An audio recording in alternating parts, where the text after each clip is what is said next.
दुनिया में कई कारणों से शेर को जंगल का राजा माना जाता है। उनमें से सबसे बड़ा कारण है शेरों की शिकार करने की क्षमता। जिस तरह से शेर शिकार करते हैं, उस वजह से बड़े बड़े जानवर उसके सामने आने से डरते हैं। दुनिया में शेरों की कई प्रजातियां पाई जाती हैं, पर उनमें से केवल 2 ही प्रचलित हैं। एक है एशियाई शेर और दूसरी है अफ्रीकी शेर। आपने कहीं न कभी इन दोनों का ही जिक्र जरूर सुना होगा। वैसे तो ये शेर लगभग 2 लाख सालों से एक दूसरे से दूर हैं और लगभग यह कहा जा सकता है कि इनकी दुनिया ही अलग है। क्या होगा अगर इन दोनों शेरों की लड़ाई हो जाए? इन दोनों में से कौन जीतेगा?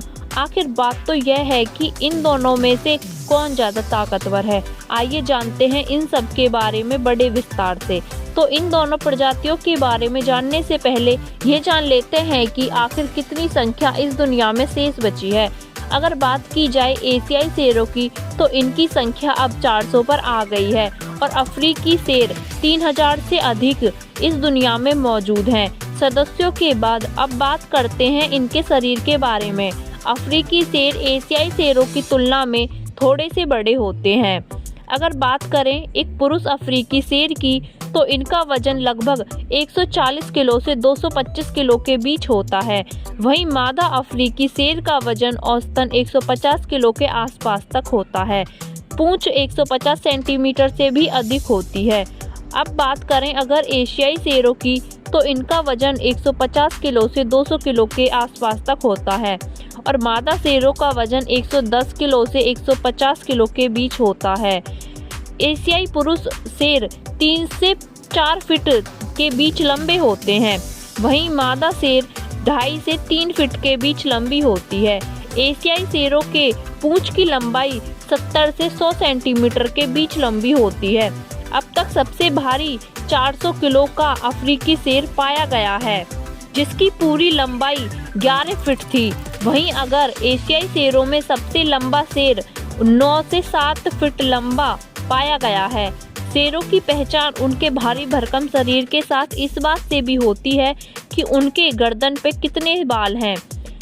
एशियाई शेरों के गर्दन के आसपास बालों की संख्या दूसरे शेरों से थोड़ी कम होती है और उनके कान दिखाई देते हैं। अगर बात करें शेरों की, तो उनके बाल काफ़ी घने, लंबे और रंग में भूरे नजर आते हैं।